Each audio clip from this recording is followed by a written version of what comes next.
안녕하세요. 워렌 버핏이라 쓰고 오렌 버텀이라 읽는다. 오렌 버텀.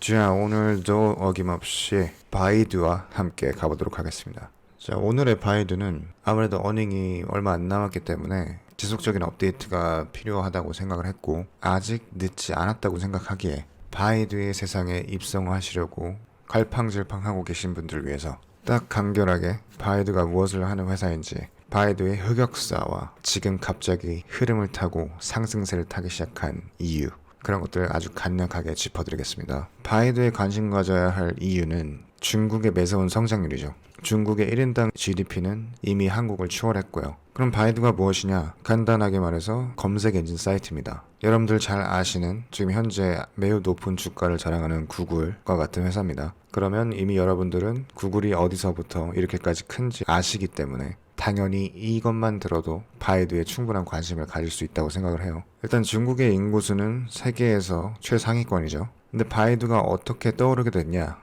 그러니까 때는 2000년 제가 집에서 가출을 해서 친구 집에서 친구의 어머님이 끓여주신 찌개가 보신탕인지도 모르고 먹고 있을 때였죠.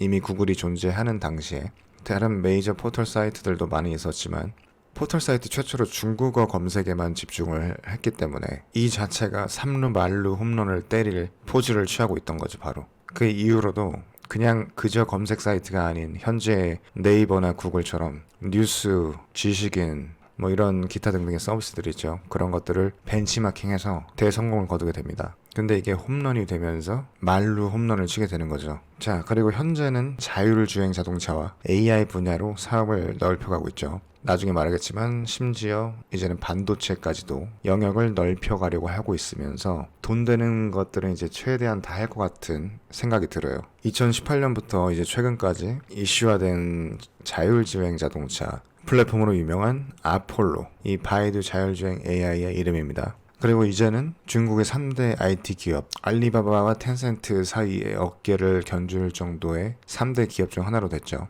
그래서 BAT라고 불립니다. B는 바이두, A는 알리바바, T는 텐센트. 매년 최소 20%에서 최대 170%를 성장했습니다. 그러다가 세상이 바뀌기 시작하죠. PC에서 점점 모바일로 바뀌기 시작합니다. 오로지 PC 시장만을 타겟팅하는 회사였기 때문에 이때 아주 추락을 하게 되죠. 그 변화에 대처하지 못한 바이두는 한때는 이 3대 IT 기업이라는 소리에서 그게 뭔 새소리냐, 바이두는 그 3대 기업에 어울리지 않다라는 망언을 듣기도 했어요. 과거에 급 하락하기 시작한 거예요. 그렇게 정체기를 맞이했고 그 사이에 바이트댄스라든지 메이투안이라든지 이런 회사들이 바이두의 엉덩이까지 쫓아와서 방구 냄새를 맡기 시작한 거죠. 연락이 쫓아오는 거죠. 근데 얘네들이 쉽게 쫓아올 수가 있는 이유가 뭐냐? 바이두가 물만 먹고 달리니까 이 방구 냄새가 안 났던 거죠. 바이두가 아직 똥줄이 타기 시작한 거예요. 그래서 오기로 고구마를 먹기 시작합니다. 고구마를 먹으면 어떻게 돼요, 사람이? 고구마 먹은 사람 방구 냄새 맡아보신 적 있으시죠? 바로 쓰러집니다. 그래서 얘네들이 따라올 수 없게 되었고, 심지어 그 유명한 알리바바와 텐센트도 AI 관련해서는 바이두에게 발려버리게 되는 겁니다. 네, 똑똑한 오렌버팀의 채널 구독자 여러분들이라면 아셨겠지만 여기서 고구마는 바로 AI 기술이죠. 자, 그래서 이게 어떻게 된 거냐면, 즉 PC 검색만으로는 한계가 있었고 그걸 늦게나마 알아채고 바이두가 전자상거래, 모바일 결제, SNS, O2O 서비스 등에 도전했지만 일단 해당 카테고리에는 알리바바와 텐센트가 이미 자리를 잡고 있었던 거였어요. 그런데 2016년부터 인공지능을 회사 전략 방향으로 채택하면서 2017년에는 인공지능 전문가를 스카우트하고 아예 AI에 올인을 시작한 거죠. 그렇게 먹은 고구마가 소화가 잘 돼서 아주 효과적인 방구를 낄 수 있었다는 결과가 나오게 됩니다. 심지어 2019년 인공지능 연구조사 보고서에 의하면 글로벌 AI 기업 탑5에 구글, 애플, 마이크로소프트, 아마존이랑 같이 선정되기도 합니다. 그래서 2020년에는 이 스마트 디스플레이와 인공지능 스피커 같은 제품들의 출하량이 세계 1위와 중국 1위를 기록할 정도예요. 그리고 현재는 우리가 매우 기대를 하고 있는 아폴로 커넥티드 카라고 하죠. 스마트 교통 솔루션을 매우 알차게 준비하고 있습니다. 바이두가 다시 이렇게 떠오르면서 투자기관들이 강력 매수를 제시하기 시작합니다. 가장 유명한 애널리스트 기업 잭스에서도 스트롱 바이를 때렸죠. 그래서 우리가 앞으로 만날 세상은 AI, 딥러닝, 머신러닝과 같은 인공지능의 세상이 될 것이고 모든 게 자동화가 될 거라는 것은 이미 알고 있죠. 그렇다면 당연히 지금 300불에서 머물고 있다는 건 말이 안 되는 상황인 거죠. 그리고 바이두의 지금 현재 P를 보시면 30밖에 안 돼요. 그러니까 상당히 낮은 수준인 거죠. 저평가가 되고 있기 때문에 투자에 자신감이 붙을 수 있는 회사라고 볼 수 있겠죠. 뭐 한 가지 걸렸던 건 미국에 상장이 돼 있기 때문에 미중 갈등이 만연했었던 트럼프 아저씨 시대 때는 조금 망설일 수도 있겠지만 이제 이드니 형님은 중국에서 시비를 걸지 않으면 굳이 뭐 그렇게 하지 않겠다라는 식의 발언을 하기도 했고, 그냥 이드니 형 딱 보면은 뭐 그렇게 파이터 느낌은 아니잖아요.